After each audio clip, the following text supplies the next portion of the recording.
Sanjay sir, आपको अपने channel PCM by Sanjay sir में स्वागत करता हूं। चूँकि आज मैं आपको पढ़ाने और देश की वो स्थिति समझाने के लिए आया हूं जहां हिंदू और मुसलमान दोनों एक साथ खड़े रहें। आजकल देश का माहौल कुछ इस प्रकार चल रहा है कि हिंदू और मुसलमान किसी भी विषय को लेकर आपस में विवाद खड़ा किए हुए हैं। तो ये विवाद क्यों? ये प्रश्न मेरी भारत के इन सभी नागरिकों से है जो इस विवाद को खड़ा कर रहे हैं। आखिर में ये हिंदू और मुसलमान जो मिलके देश की आज़ादी में हिस्सा लिए, आज विवाद क्यों खड़ा किए? आज मैं आपके सामने एक ऐसी घटना लेके आ रहा हूँ जिसमें हिंदू और मुसलमानों ने मिलके भारत की आज़ादी में अंग्रेजों के दांतों तले उंगली चबाने के लिए मजबूर कर दिया। देश की वो स्थिति, देश की आज़ादी के पहले देश जो था दो खंडों में बटा था। एक हिंसात्मक थे, एक अहिंसात्मक थे। अहिंसावादी जो कि हिंसा का विरोध करते थे। आखिर में ये लोगों को सोचना चाहिए कि हिंसा कहाँ से उत्पन्न हुई, ये लोग दो गुटों में क्यों बटे, इसका जिम्मेदार कौन है। इन बातों को लेके मैं आज आपके सामने, आपके समक्ष उपस्थित हूँ।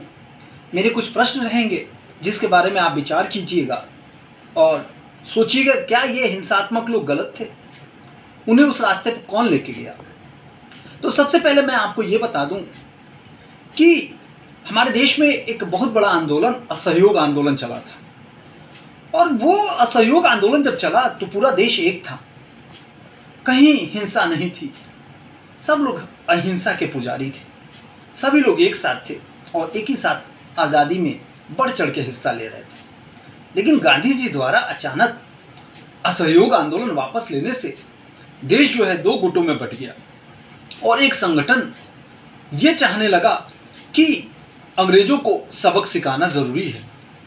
वही संगठन बाद में हिंसात्मक रूप में आ गया। फिलहाल उसका नेतृत्व उस समय राम प्रसाद बिस्मिल, चंद्रशेखर आज़ाद ने किया और उन्होंने एक संगठन का निर्माण किया।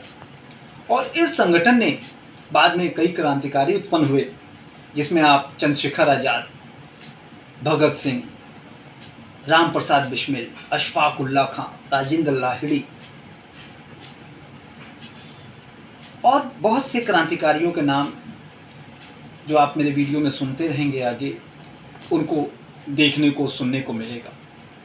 फिलहाल मैं एक ऐसी घटना की शुरुआत करने जा रहा हूँ जहाँ हिंदू मुसलमान एक थे और उन्होंने देश की आज़ादी में अंग्रेज़ों को ये सोचने के लिए मजबूर कर दिया कि देश को आज़ाद किया जाए या ना किया जाए। ये घटना उस समय की है जब देश से असहयोग आंदोलन वापस लिया गया था और नया संगठन हिंदुस्तान रिपब्लिकन एसोसिएशन का गठन किया गया।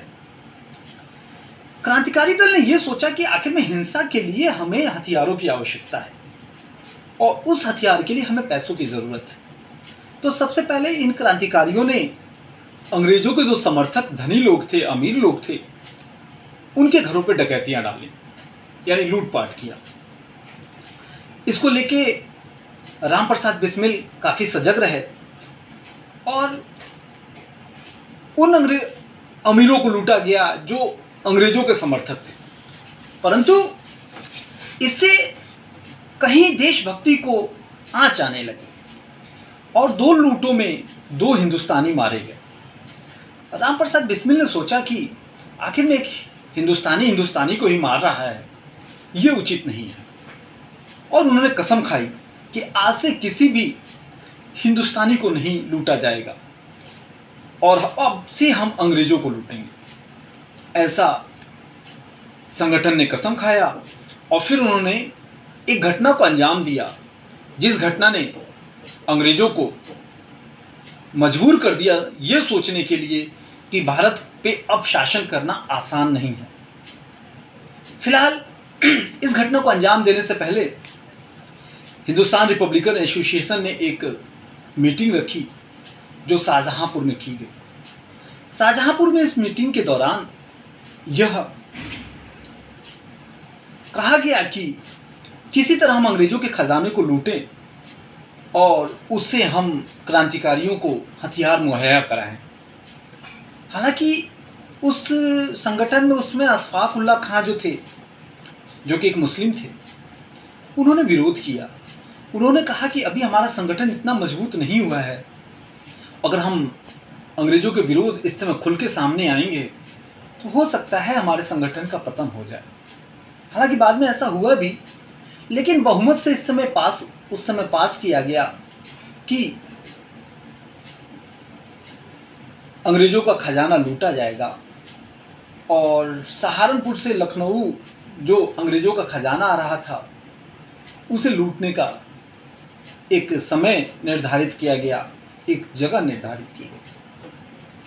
और यह मीटिंग जब ख़त्म हुई तो फिर 8 अगस्त 1925 को ट्रेन को लूटने का प्रयास किया गया। हालांकि किताबों में तो 9 अगस्त है, लेकिन 8 अगस्त को लूटने का प्रयास किया गया, लेकिन कुछ देरी होने की वजह से ट्रेन निकल चुकी थी। 9 अगस्त को पुनः यह प्रयास किया गया। लखनऊ से 8 मील पहले ही ट्रेन को रोक दिया गया और 10 क्रांतिकारी उस समय एक गठन किया गया। 10 क्रांतिकारी एक साथ थे और उस ट्रेन को लूटा गया। शाहजहांपुर से एक क्रांतिकारी चढ़े थे और उन्होंने काकोरी नामक जगह पर ट्रेन को रोका बड़े तरीके से और ट्रेन से उतर गए। कुछ क्रांतिकारियों ने लोगों को समझाया कि भाई आप लोग ट्रेन के अंदर ही रहें, क्योंकि हमें किसी भी हिंदुस्तानी को नहीं मारना है, हमारा उद्देश्य अंग्रेज़ों को खजाने को लूटना है और उसी प्रयास में हम तत्पर हैं। सब लोग मान गए। हथियारों में उस समय जर्मनी का माउजर इस्तेमाल किया गया था, जो कि संख्या में 4 था। ये एक बहुत अच्छा हथियार था जिसे दूर से निशाना दागा जा सकता था। राम प्रसाद बिस्मिल, राजेंद्र लाहिड़ी, रोशन सिंह, चंद्रशेखर आजाद, अशफाक उल्लाह खां, मनमथ नाथ गुप्ता, बनारसी लाल, सचिंद्र नाथ बख्शी, ये सब इस संगठन में उस समय शामिल थे। कुल मिला के 10 लोग इस समय ट्रेन को लूटना चाह रहे थे। फिलहाल अंग्रेज़ों के बीच और इन 10 क्रांतिकारियों के बीच में दोनों तरफ से गोलियां चली। उन गोलियों के दौरान ट्रेन को लूटा गया। ट्रेन का जो बक्सा था उसे उतारा गया और उसमें का जो धन था वो क्रांतिकारियों ने हासिल किया। आंकड़ों में ऐसा माना जाता है कि लगभग 4000 रुपये थे। कुछ लोग 4601 रुपये भी कहते हैं। भगत सिंह की किताब है। भगत सिंह उस समय एक किताब लिखते थे, एक पत्रिका थी कीर्ति करके, पंजाबी भाषा में लिखी जाती थी। उसमें लिखा है कि लगभग 4000 के लगभग पैसा लूटा गया था। जर्मनी माउजर का इस्तेमाल किया गया था। वहाँ उस ट्रेन डकैती में एक व्यक्ति की हत्या भी हो गई थी। दुर्घटनावश उसकी मृत्यु हो गई। हुआ यूं कि जब बक्सा उतारा गया तो उसका ताला टूट नहीं रहा था, तो अशफाक उल्लाह खां ने अपना माउजर जो था वो मनमथ नाथ गुप्त को दिया और ताला तोड़ने लगे हथौड़े से। और मनमथ नाथ गुप्त से अचानक ही वो ट्रिगर दब गया और गोली चली और एक भारतीय उस समय मारा गया। फिलहाल ट्रेन को लूट के सभी क्रांतिकारी इधर उधर हो गए।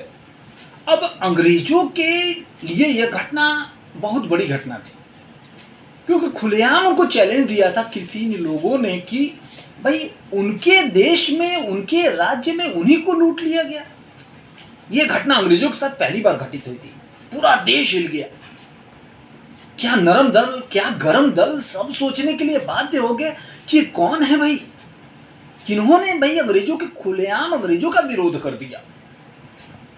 और अंग्रेज परेशान। अंग्रेजों ने अपनी पूरी ताकत लगा दी, क्योंकि 9 अगस्त 1925 की यह घटना है और उसके बाद अंग्रेज लग गए।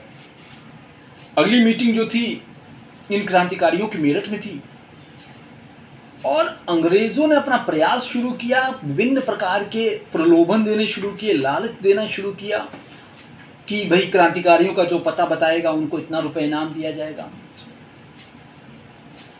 1925 के सितंबर आते आते 26 सितंबर की घटना है। क्रांतिकारियों की पकड़ शुरू हो गई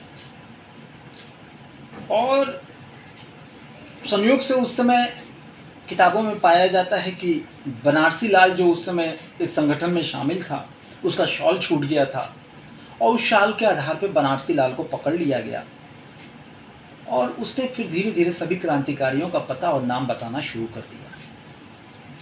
यही सरकारी गवाह बन गया।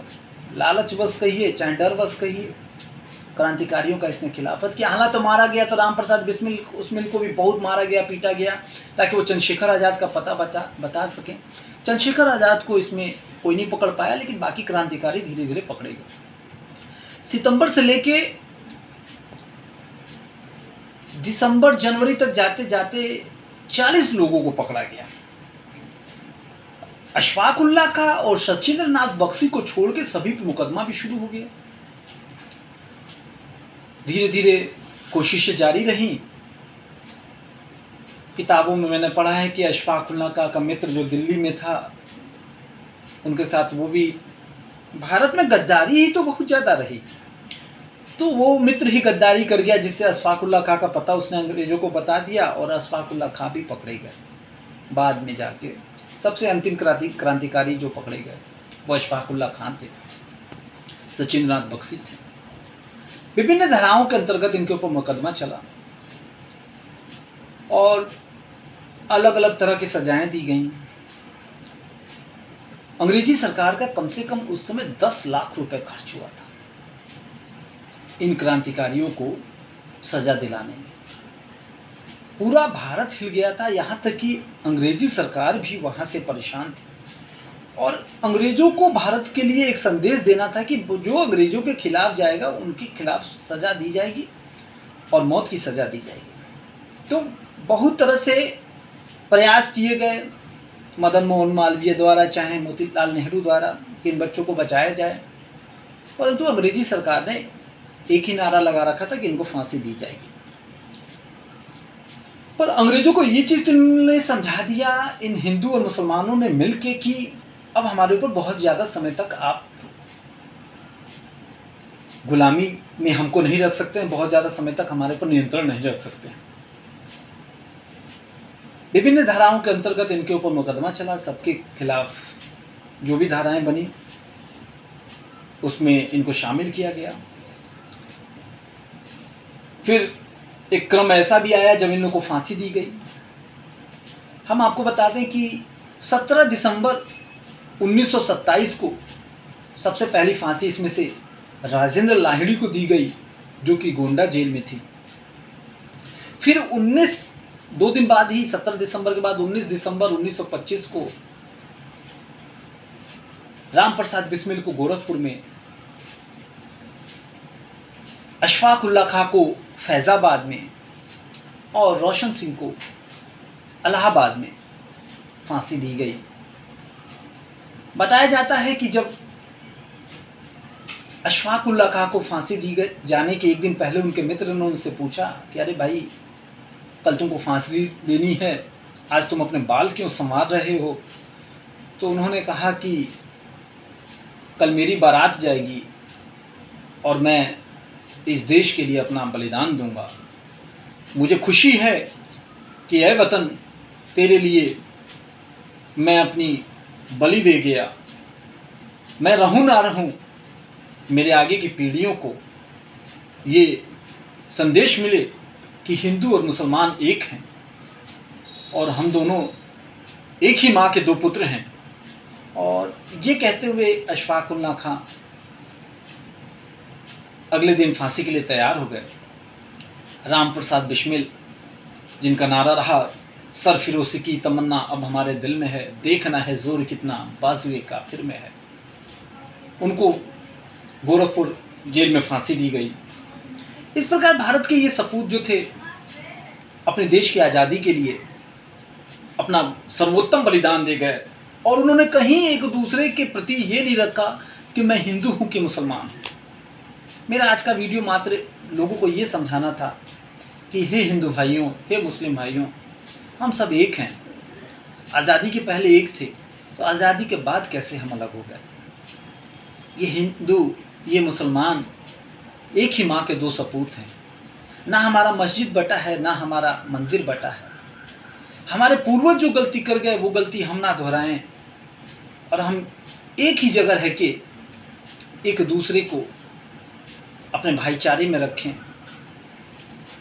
फिलहाल मेरा इस वीडियो को देने का ये मुख्य संदेश था कि हम भारत के लोग अपने भारत के लिए अपना सर्वोत्तम बलिदान हंसते हुए दे सकते हैं, और ना हिंदू बनेंगे ना मुसलमान बनेंगे, इंसान की औलाद हैं, इंसान बनेंगे। इसके बाद मैं इस वीडियो को विराम देता हूँ। आप सबसे मेरा नम्र निवेदन है कि भाईचारे को बनाए रखें और भारत की तरक्की पे एक दूसरे का सहयोग करें। जय हिंद।